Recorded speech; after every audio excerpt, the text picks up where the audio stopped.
बच्चों, आज की इस क्लास में हम लोग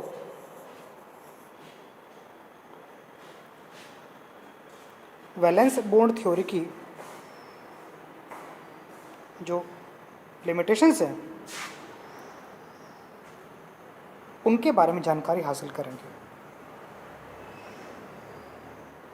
बच्चों, कॉम्प्लेक्स कंपाउंड्स की प्रॉपर्टी को एक्सप्लेन करने के लिए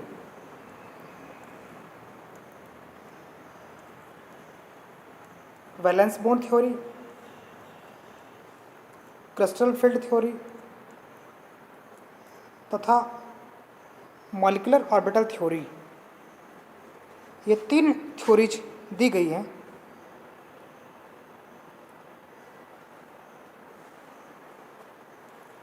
वैलेंस बॉन्ड थ्योरी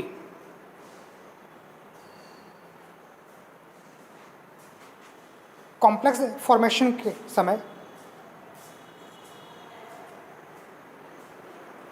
मेटल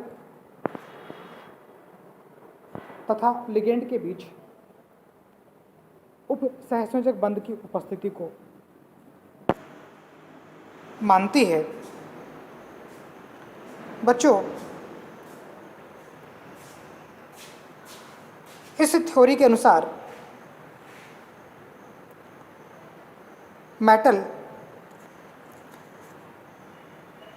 अपनी कोऑर्डिनेशन नंबर के बराबर वैकेंट ऑर्बिटल प्रोवाइड कराता है। वैकेंट ऑर्बिटल्स हाइब्रिडाइज होकर लिगेंड से पेयर रिसीव कर कॉम्प्लेक्स फॉर्मेशन करते हैं। बच्चों, वैलेंस बॉन्ड थ्योरी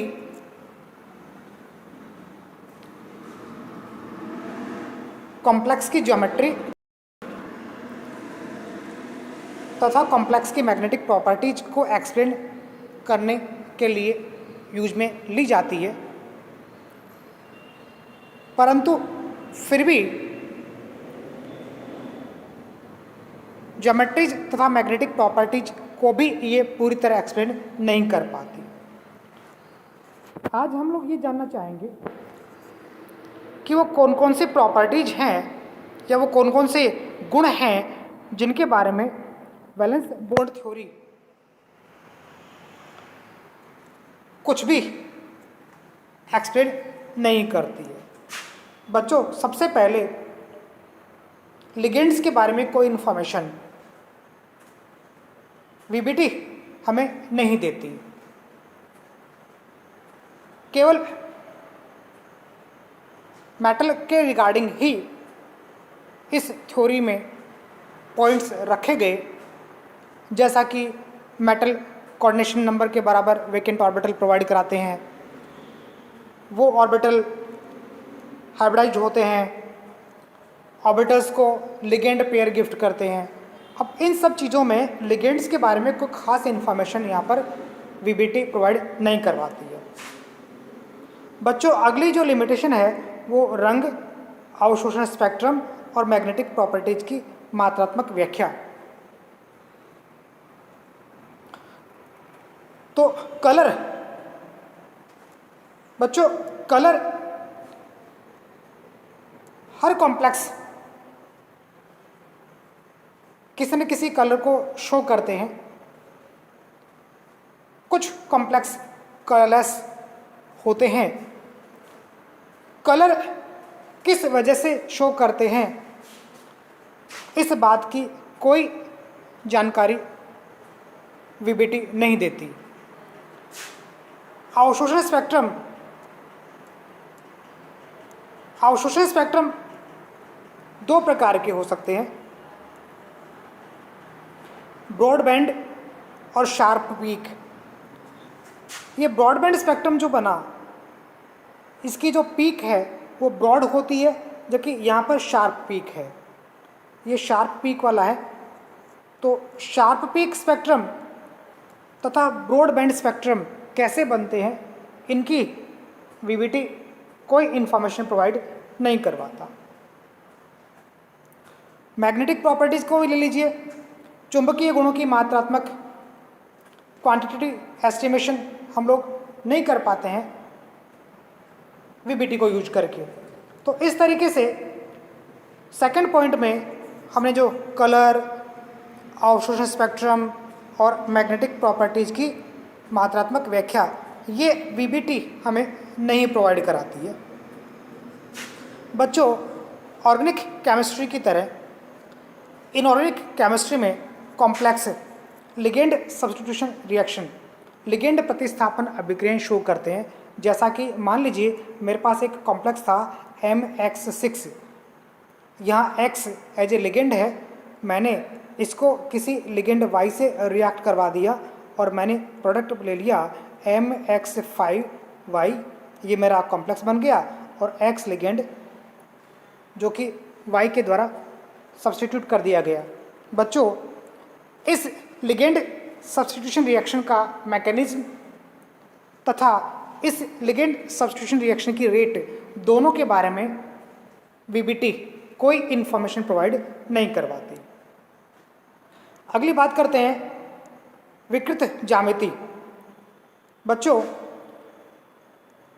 मैं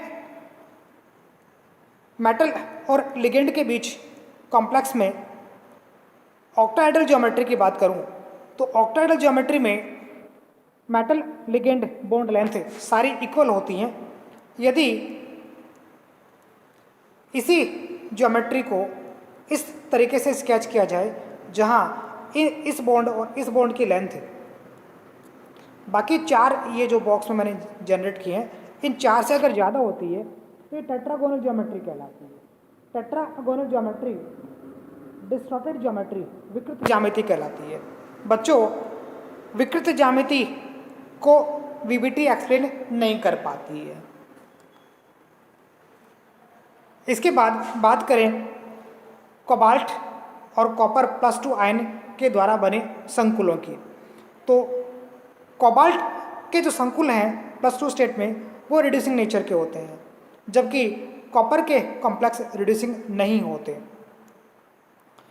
वीबीटी ये मानती है कि कोबाल्ट +2 स्टेट का जो आयन है वो स्ट्रॉन्ग लिगेंड, हालांकि स्ट्रॉन्ग शब्द यूज में नहीं ले रखा है वीबीटी में, हम मानते हैं कि अमोनिया से ये जब कॉम्प्लेक्स फॉर्मेशन करते हैं तब इनका एक इलेक्ट्रॉन 3D से जंप करके 4D में चला जाता है। 4D में जो इलेक्ट्रॉन जाता है वो हायर एनर्जी के ऑर्बिटल्स में जाने की वजह से इजीली बाहर निकल जाता है।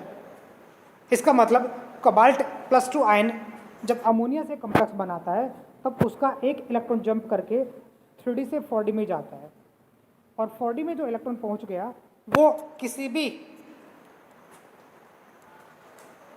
कंडीशन में बाहर निकल सकता है। जैसे कि मैंने O2 से उसको रिएक्ट करवा दिया कॉम्प्लेक्स को, तो O2 को वो 4D वाला इलेक्ट्रॉन गेन हो जाएगा और कोबाल्ट जो था वो +2 स्टेट से +3 स्टेट में कन्वर्ट हो जाएगा। इसका मतलब कोबाल्ट +2 आयन जो था वो रिड्यूसिंग नेचर शो करता है और ये अमोनिया वाला जो कॉम्प्लेक्स था +2 स्टेट से ये अपने आप से +3 स्टेट में कन्वर्ट हो जाएगा। मीन्स 3D से जो इलेक्ट्रॉन जंप करके गया था 4D में वो आसानी से बाहर निकल जाता है। तो आसानी से बाहर इलेक्ट्रॉन निकल जाता है, इसीलिए ये रिड्यूसिंग नेचर के होता है। बच्चों, वीबीटी ये मानती है कि कॉपर जो कॉम्प्लेक्स बनाता है +2 स्टेट में वो भी 3D से एक इलेक्ट्रॉन जंप करके 4D में पहुंचने की कंडीशन में ही बनता है। अब 3D से 4D में यहाँ भी तो एक इलेक्ट्रॉन जंप करके जा रहा है, ऐसे में इसकी नेचर भी कोबाल्ट +2 आयन के जैसी ही होनी चाहिए। बट कॉपर वाला जो कॉम्प्लेक्स था वो तो स्टेबल होता है, वो एयर से रिएक्ट नहीं करता और एक इलेक्ट्रॉन जंप करके जो बाहर आया था वो बाहर O2 से रिएक्ट करके बाहर निकलेगा नहीं और बाहर नहीं निकलने की कंडीशन में ये नॉन रिड्यूसिंग नेचर का होता है। तो बच्चों, वीबीटी एक्सप्लेन नहीं कर पाती है कि कोबाल्ट का कॉम्प्लेक्स हो चाहे कॉपर का कॉम्प्लेक्स हो, दोनों ही कंडीशन में 3D से इलेक्ट्रॉन जंप करके 4D में जाता है, फिर भी कॉपर का कॉम्प्लेक्स तो रिड्यूसिंग नेचर शो नहीं करता है। कोबाल्ट का ही रिड्यूसिंग नेचर शो क्यों करता है, तो इसकी इंफॉर्मेशन वीबीटी प्रोवाइड नहीं करवाती है।